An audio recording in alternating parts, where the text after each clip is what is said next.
Now let's talk about solving two-step equations and inequalities. So before we only did one-step balance equations, now we're going to do two steps, and I'm going to draw a balance scale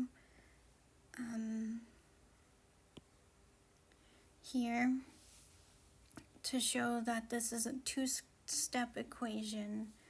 So we're going to have let me finish drawing the scale.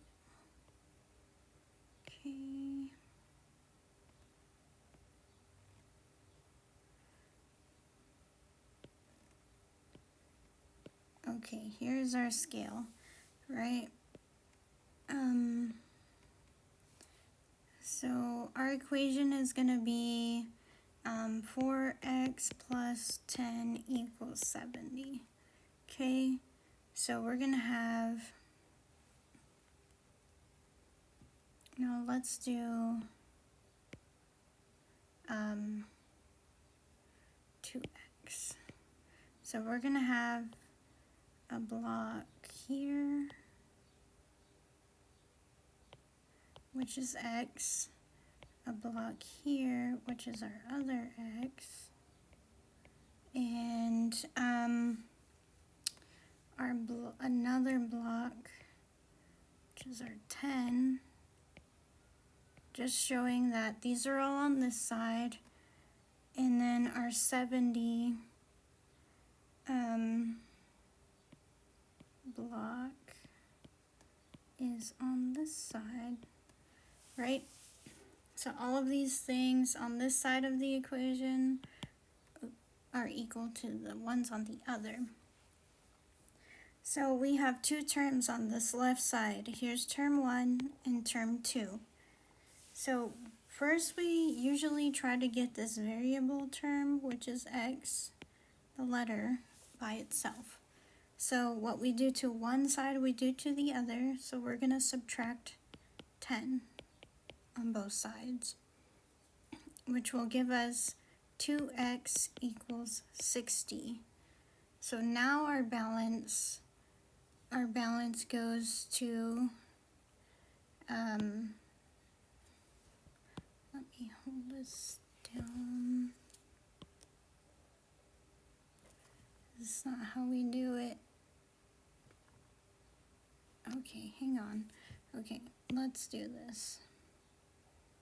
So 2x equals 60, so it changes here, right? We have our 2x's and our 60 block now. That's what we have now, right? Because we took away the block that was right here, that was the minus 10, and took it away from the 70 block to change it to 60, right?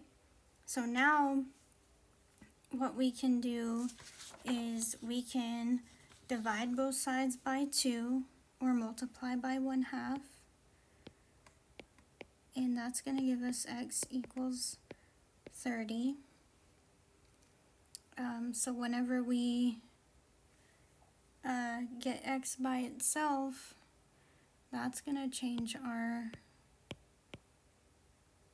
it's going to be our block equals, I should have left that, 30. So x equals 30, and so if we plug that back in, the 2x equals 30 plus 10 equals 70, we can check if both sides, are equal. So 2 times 30 is 60 plus 10 equals 70. So this side is equal to this side. It checks out that x is actually 30. So let's solve some more.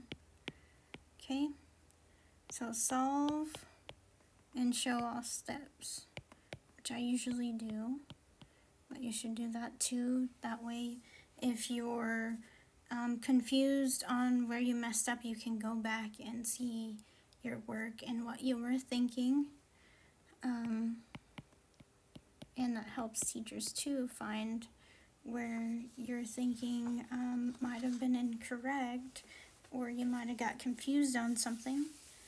So let's do 0.5x plus 2.4 equals 12.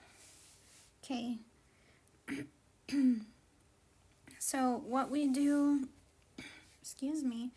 to one side of the equation, we do to the other. And so since these are all two-step, we have two terms here, right? And we want to get x by itself. So we're not going to touch that one first. We're going to go ahead and get rid of this term here and subtract 2.4 from both sides to balance it out. Well,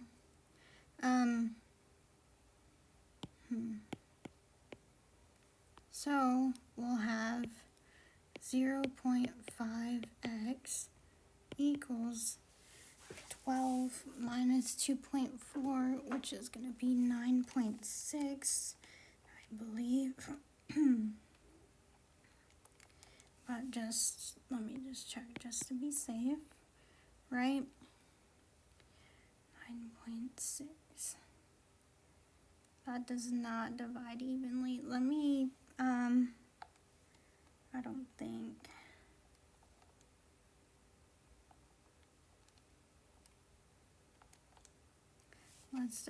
Let's change this to 0.3x.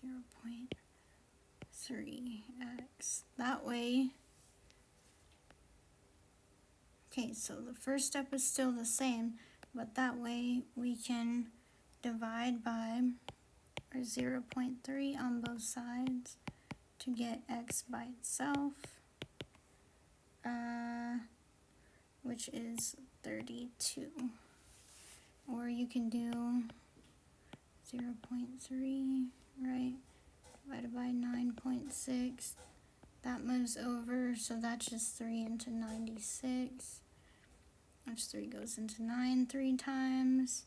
3 goes into 6 2 times, right? So 32. That's because we moved the decimal over since there was a decimal outside of the division. So that is the answer.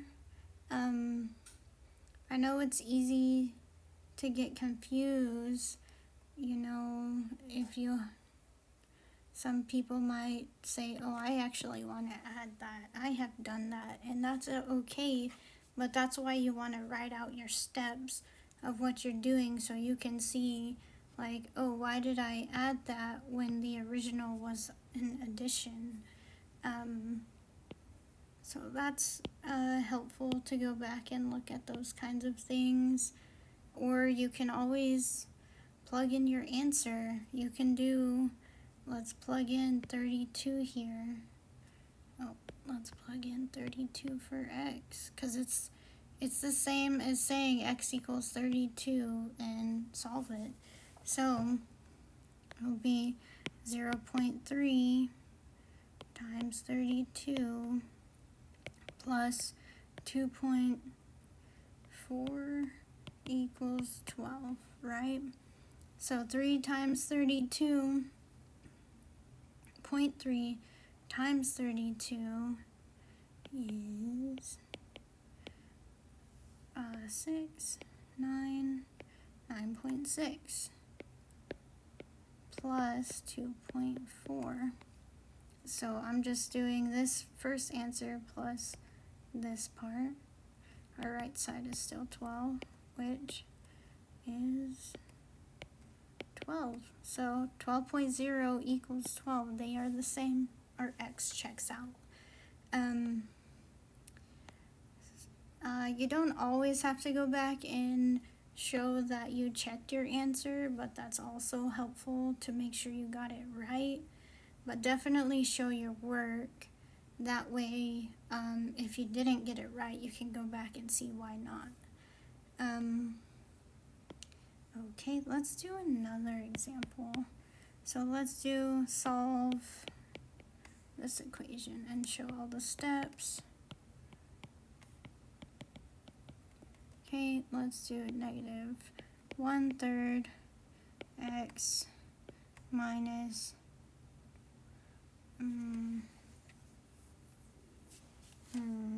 let me see.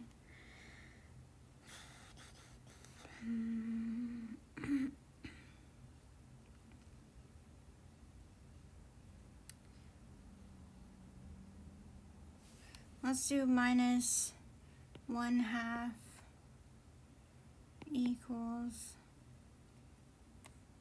2/3. Okay, so we have two terms again, right? And we want to get x by itself, or two terms on this side, 1 and 2. So we can add the 1/2 to both sides, plus 1/2. So 2/3 plus 1/2 is going to give us, let's see, negative 1/3 x. So 2/3 plus 1/2, you have to have common denominators. So let's multiply this one by 2. 4, 6 plus 3, 6, which is 7, 6, right? So negative 1/3 equals 7, 6. Okay, so now we're going to multiply by negative 1, no, the reciprocal is 3. Negative 3 over 1, 3 over 1, to cancel out the numbers on this side, get x by itself. Negative 7 times, well, we can divide by 3 here, which is negative 1, right, and 2. So I have 7/2, negative 7/2. But if we didn't do that, it would be 7 times negative 3, which is negative 21 over 6.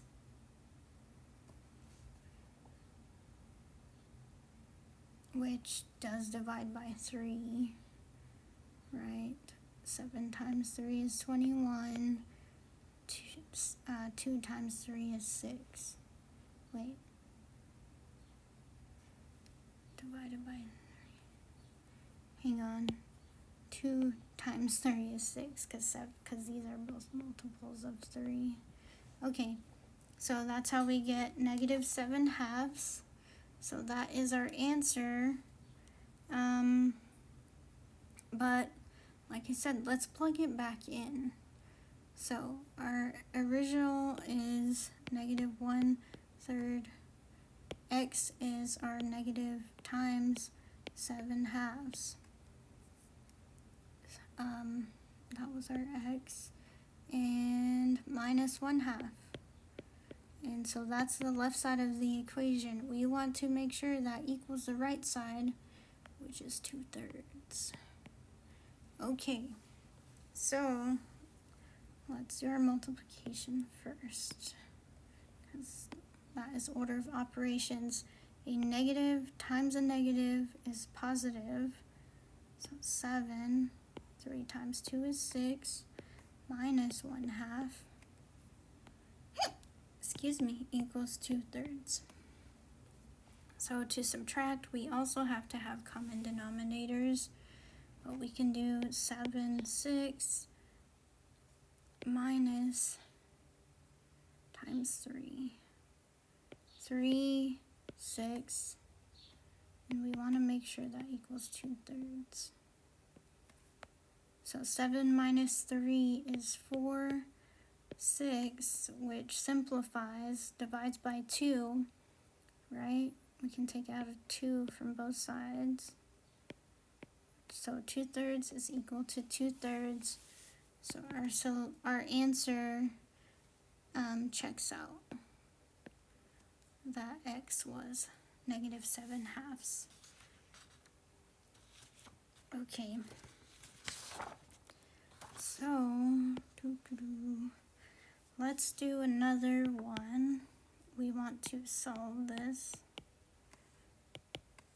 Let's do -14 equals 2x plus 5.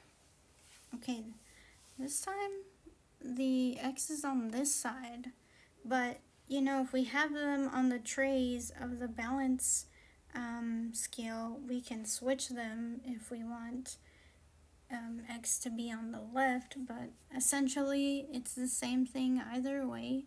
I'm gonna leave it as is, okay? And since I know I want this x by itself, I'm gonna get rid of this term on this side, so we're gonna subtract 5 from both sides to balance it. -14 minus 5 is -19 equals 2x. I guess to make it divide evenly, I'm actually gonna change this to 15. That way it's -20 here. Okay, since we want x by itself, we'll divide by 2. Oops, why did I do that as a -2? Divide by 2. See, these are little mistakes that you can make. Always let me know if I'm wrong, because it happens. So that was a +2 that we're dividing by, but -20 divided by 2, since they're opposite signs, it's going to be negative, and 20 divided by 2 is 10 equals x. Okay, so now let's plug this back into our original equation, which we have -15 equals 2. Our x is -10. And what was our last part?